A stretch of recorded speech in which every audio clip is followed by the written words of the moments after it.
I'm John Barklow, and today I want to talk to you about some hot weather considerations.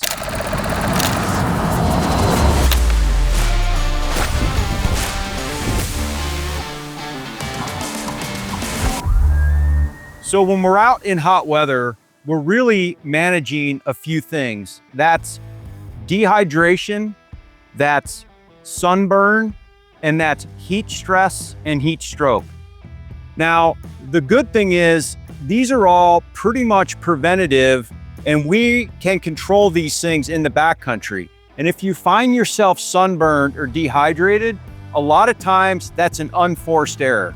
And unforced errors are the hardest ones because we can control that.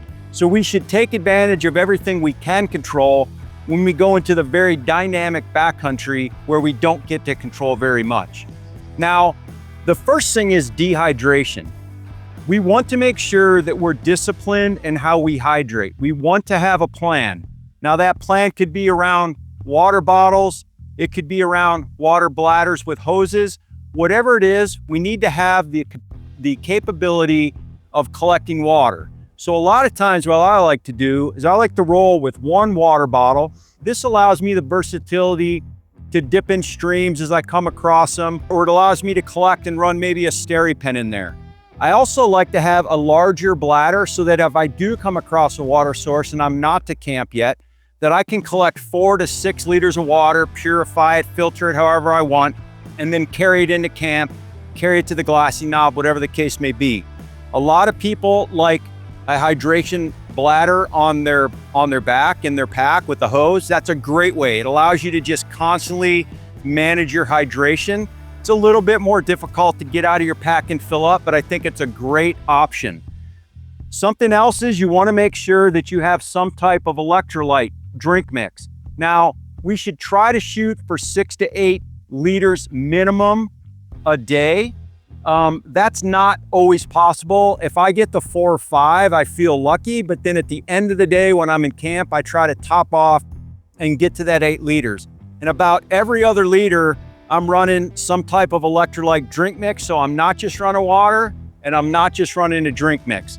That's important. And the other thing is having some chlorine dioxide tabs in your possibles pouch just in case you don't have the ability to filter and maybe you don't have your steri pen or it ran out of juice. You can always drop a chlorine dioxide tab in so that you always have an ability to have water and stay hydrated.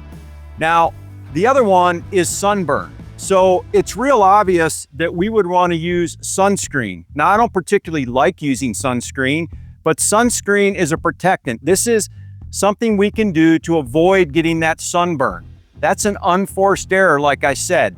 This particular sunscreen has some brown tint in it, so it's not like I have to smear a bunch of white sunscreen on my face and then go try to stalk a mule deer.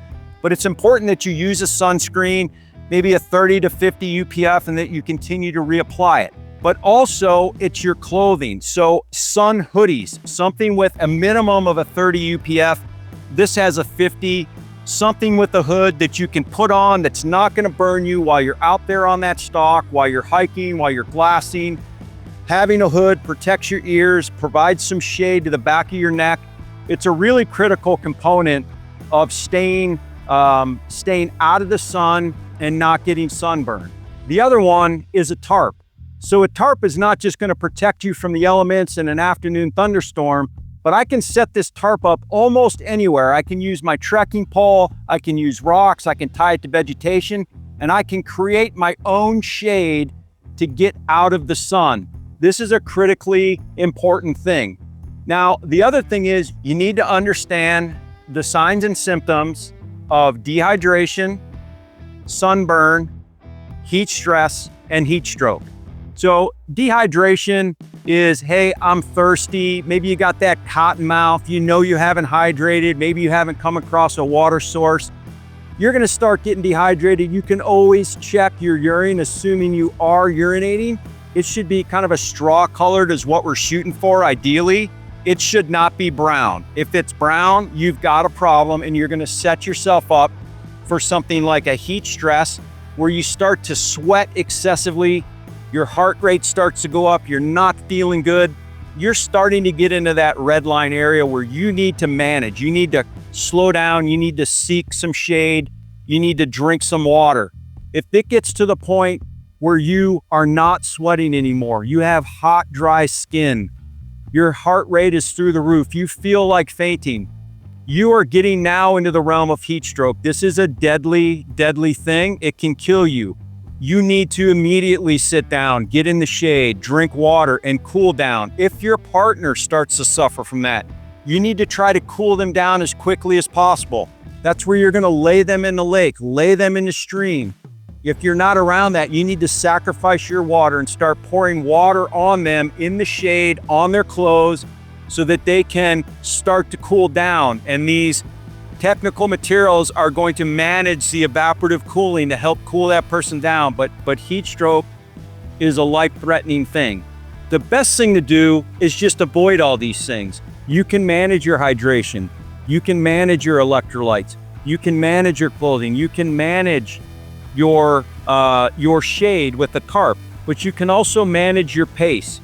You can take breaks. You can sit down in the middle of the day.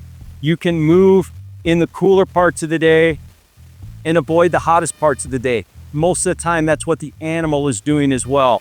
So avoidance is best, but when it comes to hot weather, you really do need to factor in a few things. It's easy to get complacent and say, it's warm weather. I like to say it's easy living. But there's problems or hurdles that come with hot weather that we need to consider, just like we need to consider for cold weather. So take these things into consideration to stay efficient, to stay safe, stay out in the mountains on your terms, and stay focused on your next con.